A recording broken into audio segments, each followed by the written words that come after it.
When Russian President Vladimir Putin and Chinese President Xi Jinping were shown standing side by side during Russia's May 9th victory parade, a clear message was being sent to the rest of the world.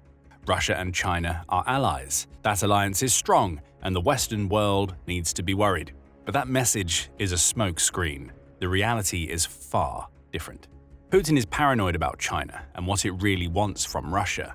Now, secret FSB files have revealed that Xi is far from Putin's ally. China has a secret plan to destroy Russia from within as Xi works to trap Putin into a corner from which he can't escape. That's according to the New York Times, which reported on June 7th that it had gotten its hands on a secret document published for internal circulation within Russia's Federal Security Service, or FSB. The document, the Times says, reveals the existence of a secret unit within FSB that refers to China as the enemy and is warning against Beijing's efforts to sneak more of its spies onto Russia's territory. This unit labels China as a serious threat to Russian security, claiming that China is working right now to get its hands on sensitive military technology and weaken Russia's position abroad so China can swoop in later. Chinese academics are preparing the groundwork for laying claim on Russian territory via its spies, the FSB claims. Beijing's spies are also using Russia as a conduit to learn more about Western weapons, benefiting second-hand from the Ukraine war by stealing information Russia has learned about the weapons Ukraine uses against it. And using a combination of research centers and mining farms, the document warns, China is also sabotaging Russia's efforts to gain control over more of the Arctic. This is massive. In the pages of this 8-page document lies the evidence that Russia and China aren't the best of friends that both nations try to portray themselves as being. To the world, the two countries have a no-limits partnership, but behind closed doors, China is waging an espionage-based war on Russia, designed to take advantage of its supposed ally at a time when the Ukraine war has weakened Putin. Of course, the obvious question has to be asked, is the document the New York Times obtained real? It's impossible to say for sure, though the Times says that it's done as much as it can to prove the document's authenticity. It says that it received the document from a company called Ares Leaks, which is a cybercrime group that is refusing to say how it obtained the document or where specifically it comes from. That shouldn't be a surprise. Revealing such information would allow Russia to plug whatever holes Ares Leaks exploited to get its hands on such sensitive information. The Times also says that it shared the document with 6 Western intelligence agencies, all of which claim it to be authentic. This isn't an old document either. Though there is no date provided in any of the 8 pages, the Times says that the context of the document suggests it was written in late 2023 or early 2024. Of course, Russia and China are never going to confirm that the document is legitimate. Neither responded to a request for comment from the New York Times before it published its story. However, the Times, speaking to so many experts, all of whom confirm that the document looks authentic, tells us one thing. We've just received the most detailed behind-the-scenes look at how Russia really views China. And that look is explosive for the simple reason that Russia and China appear to be such close allies.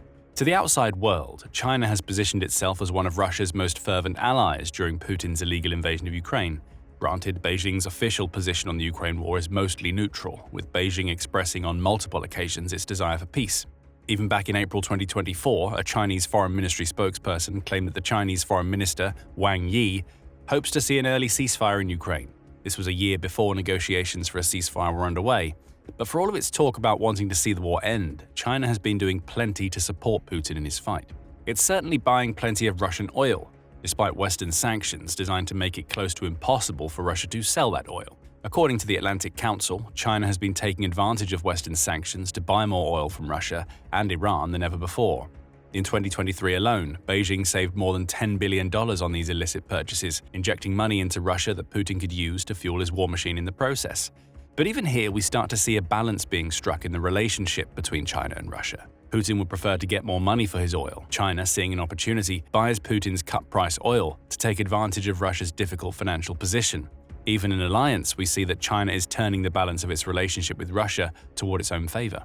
By the end of 2023, CNN reports, Russia had become China's largest oil supplier. That showcases Beijing's willingness to take advantage of its Russian ally, even as it sends money to Putin. China also isn't immune from cutting back on these oil purchases. For instance, March saw Reuters report that several Chinese state firms had cut back on their Russian oil purchases due to the threat of Western sanctions. The bond between Russia and China is shakier than it seems.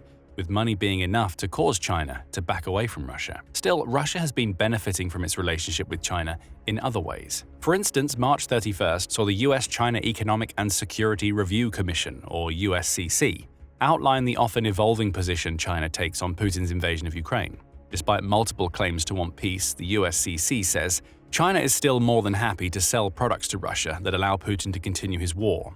These products include germanium, antimony, and gallium, which are all critical minerals Russia can use to build drones and missiles. China knows exactly what it's doing here, the USCC claims. Beijing banned the sale of these materials to the US back in December 2024, citing their potential military applications as the reason. Beijing seems to have no such problem when selling the same materials to Russia. Again, we see what appears to be China working alongside Russia with these sales. But sales is the key word. China isn't giving these rare, dual-use materials away. It's profiting from Putin's need to build more missiles and drones, extracting money from Russia's economy in the process. You could say the same thing about China's oil purchases. Yes, Beijing is pumping billions of dollars into Russia by purchasing Putin's oil. In November 2024 alone, China was Russia's largest fossil fuel purchaser, accounting for 40% of sales and sending $5.71 billion Putin's way, according to the Center for Research on Energy and Clean Air. But again, we see exploitation. China is spending less on those fossil fuels than it otherwise would, were it not for the desperation created in Putin by the West's sanctions. In a roundabout way, Russia is losing out by making China its biggest oil client. That's the delicate balance China has achieved in its supposed no-limits partnership with Russia. In December 2024, the Council on Foreign Relations, or CFR, made China's approach to Russia, at least on the trade front, clear. China's leaders sense in Russia a transactional strategic opportunity, not an emotional connection, the CFR said.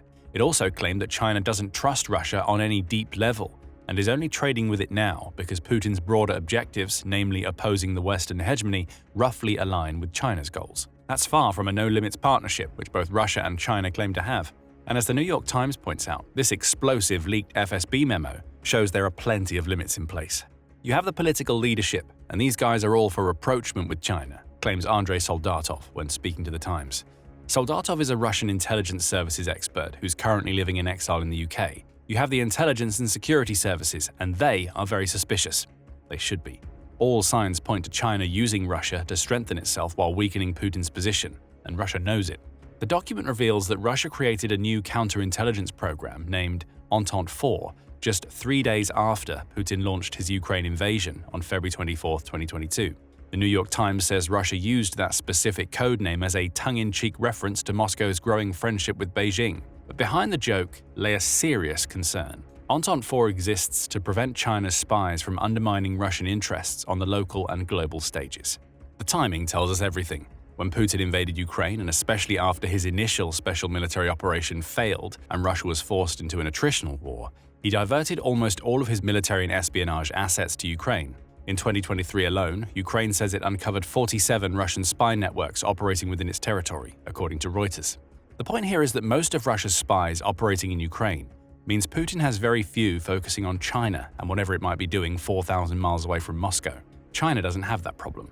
It's taking advantage of that fact, and Entente 4 knows it. Since Putin launched his invasion, the Times says, the FSB has observed a flood of Chinese intelligence efforts inside Russian territory. China isn't necessarily sending hundreds of spies into Russia, though it's sure to have some operating in Putin's territory. Instead, China has massively stepped up its efforts to recruit Russian officials, journalists, scientists, business people, and anybody else who might be close to the Moscow seat of power. Russia tried to counteract all of these moves through Entente 4, the New York Times reveals. The document claims that the FSB instructed its officers to intercept the threat China posed so they could prevent the transfer of important strategic information to the Chinese. In-person meetings were held with any Russian citizen who was going to be working closely with China to deliver a simple warning. China may be our friend, but be wary of any effort your new partners make to obtain sensitive information. All of this brings us to a key question: just what is Russia so worried about? According to the leaked document, there are 3 major problems Russia must now confront with its Chinese ally, all of which we mentioned earlier in the video: Western weapons intelligence, Chinese claims to Russian territory, and the Arctic. On the weapons front, the New York Times says China is working to learn as much about the Western weapons being used against Russia as possible. Soon after Russian troops pushed across the border into Ukraine, officials from Chinese defense firms and institutes tied to Chinese intelligence began flooding into Russia, the Times says. The outlet also claims that the FSB document outlines precisely what this flood of officials and intelligence agents is trying to learn. Of particular interest to Beijing is information about combat methods using drones, modernization of software, and methods for countering new types of Western weapons, the document says. In particular, China appears to be trying to learn as much about aviation as possible, an area in which it's lagged behind Russia for decades, according to the New York Times. Priority recruitment is given to former employees of aircraft factories and research institutes, as well as current employees who are dissatisfied with the closure of the Plan development program by the Russian Ministry of Defense or who are experiencing financial difficulties, the leaked report says. It isn't clear if that means China is hiring Russian scientists into Chinese firms, giving Beijing direct access to secrets they hold, or turning those scientists so they continue working for Russia while leaking information to China. Either way, this is terrible for Putin. The more China learns from Russia, the stronger China becomes. China also has plenty of history of doing this kind of thing. Back in October 2015, the US Naval Institute, or USNI News, reported that much of China's military modernization has happened on the back of cloning US weapon systems. The F-35 and Grumman X-47B unmanned combat vehicles both have Chinese equivalents, USNI News says, as do many other US weapons. Are we seeing China trying to pull the same cloning with Russian weapons now? It's possible. If China is poaching Russian scientists, it clearly wants to use their expertise to build weapons that are similar to those Russia is using and those being used against Russia to the Chinese military's benefit. China may also be using this tactic because it isn't as ready for war as many believe it to be. That's according to a February 2025 CNN report, which points to a document released by RAND in the same month that claims China isn't as strong as it appears. China's military modernization gains are designed first and foremost to bolster the appeal and credibility of CCP rule, the RAND document says, while pointing out that the People's Liberation Army spends 40% of its training time on political issues. That matters for a simple reason.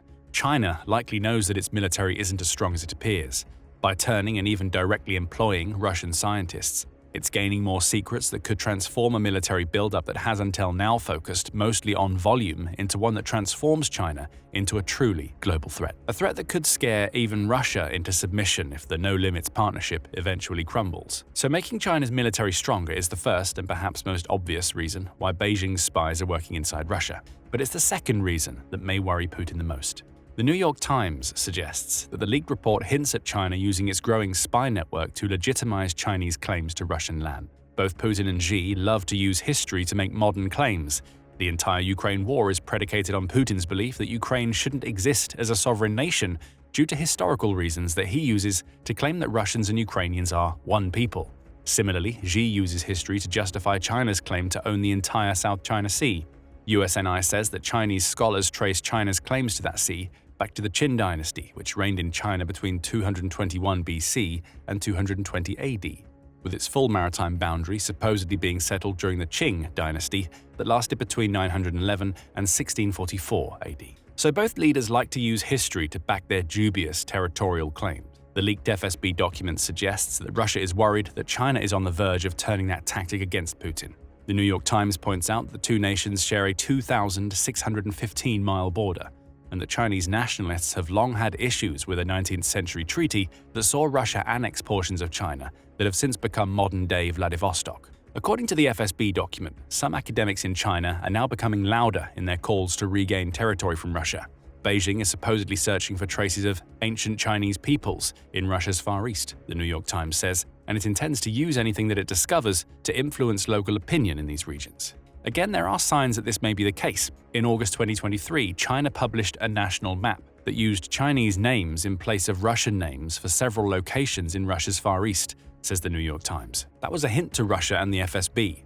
China may be looking to reclaim those areas on academic grounds. Russia, already weakened by the Ukraine war while dealing with China growing stronger militarily, while exploiting Russia on economic grounds, may not be able to resist. Conduct preventative work with respect to Russian citizens involved in said activities, the leaked document orders. Restrict entry into our country for foreigners as a measure of influence. In other words, don't allow China to use the very tactics Russia is using to gain influence in places like Ukraine, Moldova, and Georgia against Putin. Finally, there's the Arctic issue. And it's not just the Arctic that the FSB worries about. The leaked memo suggests that China is developing a new strategy to gain soft power in Central Asia, in addition to building a new power base in the Arctic. At the time of the document's publication, the FSB was already warning that China had rolled out its new strategy in Uzbekistan. There are no other details provided outside of a claim that the strategy has something to do with humanitarian aid. Still, there's a clear concern for Putin. Uzbekistan, like many countries in Central Asia, once fell under the Soviet sphere of influence, the New York Times says. Putin wants to claw that influence back. Anything China does to gain influence in the region is detrimental to those ambitions. However, it's the Arctic that will likely worry Putin more. One of the strangest side effects of climate change melting ice in the Arctic is that new economic opportunities arise as a result. As The Economist noted in January 2025, the volume of ice in the Arctic has fallen by 70% since the 1980s, and the territory's first completely ice-free day is on track to occur sometime before 2030. Russia sees an opportunity here. Less ice means more chances to send ships through previously closed Arctic trade routes. Fishing also promises an economic boon, as species such as the Atlantic cod are migrating to the Bering Sea and Barents Sea as their waters warm. But it's the emerging shipping routes that Putin really wants to control. 3 new pathways will open in the Arctic as more ice melts. The Northern Sea route that hugs Russia's coast and connects the 2 previously mentioned seas is the most important. But there's also the Northwest Passage, which runs along the North American coast, and the Transpolar Sea route that runs through the North Pole. Any of these sea routes would shorten the trips ships make between Asia, Europe, and North America, allowing for more trade and billions of dollars to be poured into the economies of any nations that have controlling interests over these routes. Russia wants that control. China feels that it can take advantage of this fact to force Russia to rely on Beijing even more. Again, it comes down to sanctions. The FSB warns that the economic impact of sanctions could make it harder for Russia to maintain the aging infrastructure it already has in the Arctic, particularly covering the Northern Sea route. Who better than China to step in and improve that infrastructure for Russia? Beijing could try to use its economic might to indebt Russia via infrastructural development projects, gaining influence over an emerging trade route Russia would much rather control outright. So we have a complex Chinese web here. It's weakening Russia by taking advantage of the Ukraine war to create economic vulnerabilities. We see this in what China is trying to do in the Arctic. As High North News reported in October 2024, the Russian liquefied natural gas company Novatek has already switched to using a Chinese firm to help with one of its major projects in the Arctic after losing the support of the US-based Baker Hughes. Combine that with how China is already taking advantage of Russia through buying cheaper fossil fuels and making money back by selling rare minerals to Russia, and we get the slow whittling away of Russia's economic might to China's benefit. Throw in Russia turning Russian officials and scientists to get its hands on military secrets and the work of Chinese scholars to establish historical precedent for future land grabs, and Putin faces a major problem. It's also a problem from which he may not be able to escape. The FSB report says that losing China's support during the Ukraine war would be worse than directly confronting what China is doing to tear Russia apart from within. No matter what choice Putin makes, he loses. And that's Putin's biggest problem. If you think Russia is still winning, be it in Ukraine or on the wider geopolitical level, you're mistaken. We cover why in our video examining just how badly Russia is failing in Ukraine, which is what has created so many opportunities for China in the first place. Check out that video today. And remember to subscribe to The Military Show for more video commentaries on China's ever-evolving relationship with Russia.